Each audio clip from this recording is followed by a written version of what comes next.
Bonsoir, chers apprenants et chères apprenantes. Le chapitre que nous allons examiner aujourd'hui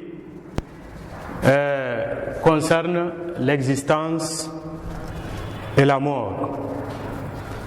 Bien avant ce chapitre-là, nous avons examiné la fois passée la question d'autrui.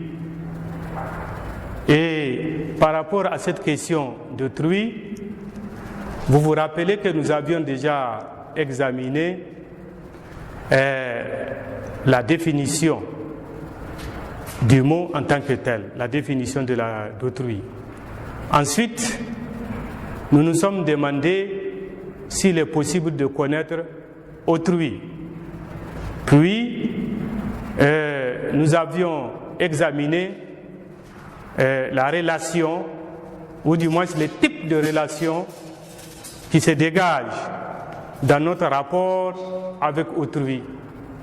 Et ensuite, nous avions vu ce qu'il faut faire pour pacifier, pour rendre les rapports entre moi et autrui, entre les hommes d'une manière générale.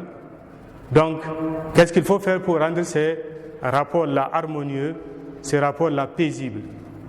Aujourd'hui, nous allons examiner deux notions qui sont fondamentales en philosophie, la question de l'existence et de la mort. Alors, l'objectif fondamental que nous visons à travers ce chapitre, c'est bien évidemment de faire comprendre les deux notions, donc la notion d'existence et celle de la mort, et indépendamment de cela, voir l'impact que la mort peut avoir sur l'existence. Donc, pour cela, nous avons divisé le chapitre en question en deux grandes parties. Et en dehors donc de l'introduction et de la conclusion, bien sûr, nous avions divisé donc le chapitre en deux grandes parties. Et vous remarquez que chaque partie comporte 3 séquences. Donc, nous allions dans un premier temps, en introduction, affirmer un constat d'abord. Le constat, c'est quoi? C'est que la question de l'existence et de la mort est intimement liée à la question du temps. L'homme rentre dans la première, c'est-à-dire dans l'existence en naissant, et il sait qu'il va y sortir, donc il va sortir de cette existence-là par la mort. Donc, cette conscience qu'il a de sa finitude certaine, cette connaissance que l'homme a de sa mort inexorable, ne peut manquer de susciter en lui un certain nombre de questions. Donc, la première, qui peut paraître la plus banale, c'est qu'est-ce que c'est que l'existence? Ou du moins, pourquoi existons-nous? Cette question peut paraître banale pour un religieux, parce que pour la religion, en tout cas pour les grandes religions révélées telles que l'islam, le christianisme et le judaïsme, l'homme existe pour adorer Dieu.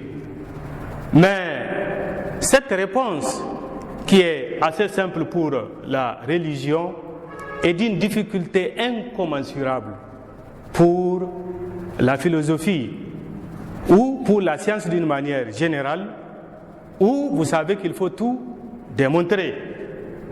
Donc, la première question, c'est pourquoi existons-nous? Nous savons bien que des philosophes comme Leibniz ont été fortement angoissés par cette question. Ils se demandent pourquoi y a-t-il quelque chose plutôt que rien?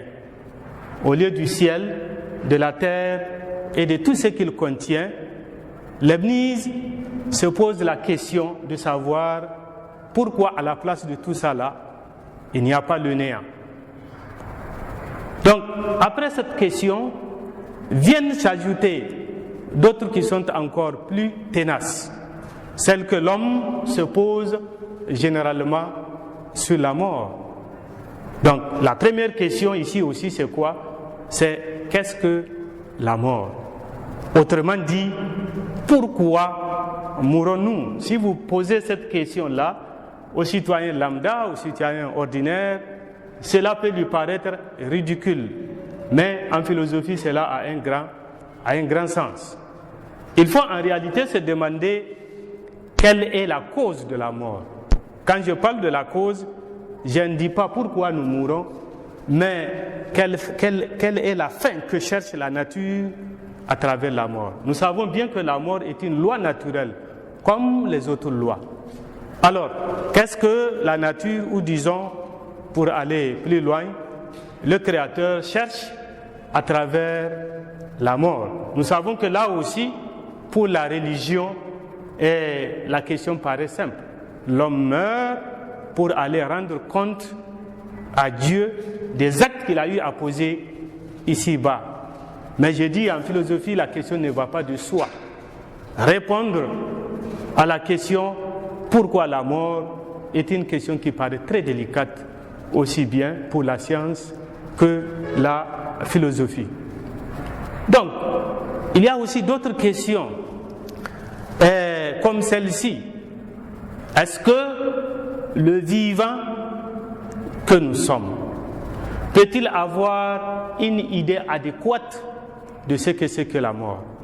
Nous qui, jusqu'à présent, n'avions assisté qu'à la mort d'autrui, pouvons-nous avoir une idée exacte de ce que c'est que l'acte de mourir, de ce que c'est que le mourir lui-même? Alors, indépendamment donc de cela, il y a plusieurs autres questions que nous pouvons nous poser à travers ce chapitre existence, mort. Donc, pour répondre à toutes ces questions, nous avons structuré, comme nous l'avions dit, notre plan en deux grandes parties.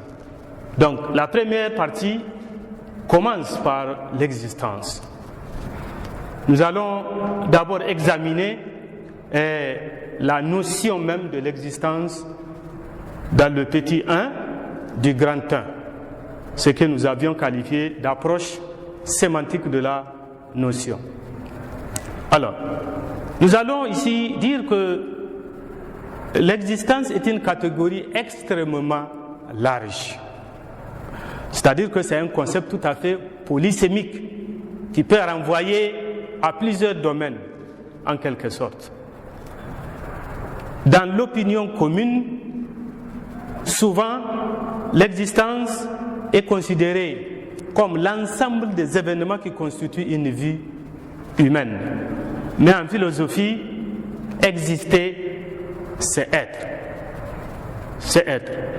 Dans un premier temps, on considère l'existence comme l'ensemble des choses qui se donnent à travers nos 5 organes de sens. Ce qui existe, c'est ce que nous pouvons voir par les yeux, c'est ce que nous pouvons sentir par le nez, c'est ce que nous pouvons goûter par la langue ou ce que nous pouvons sentir à travers le toucher.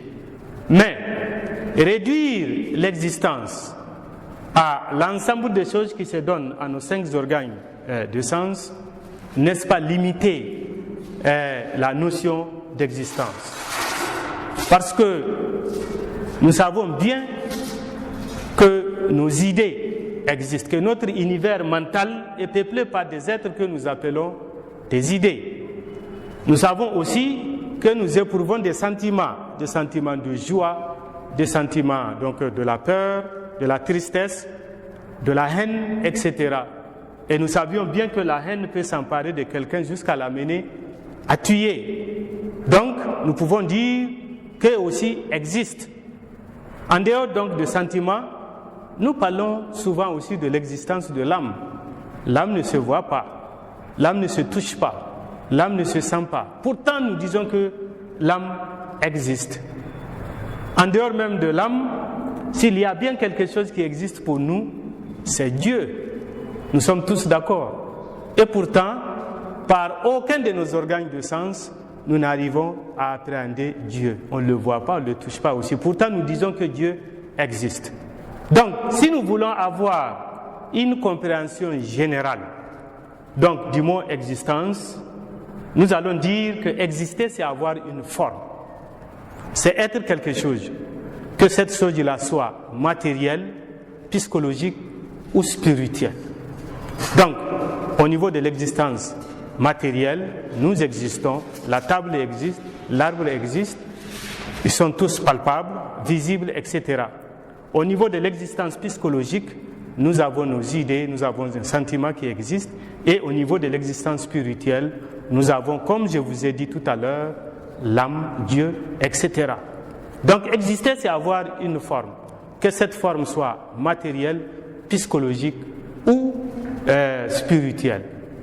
Donc la notion d'existence ici est définie en opposition à ce qu'on appelle le néant ou l'essence. Mais c'est surtout à partir de cette dernière notion, donc l'essence, qu'on a essayé de clarifier la notion d'existence. Ce qui va nous amener à notre petit 2 du grand 1. Alors, l'essence d'une chose, c'est ce qui appartient nécessairement à la chose. C'est ce qui fait son identité. C'est ce que la chose ne peut pas ne pas être.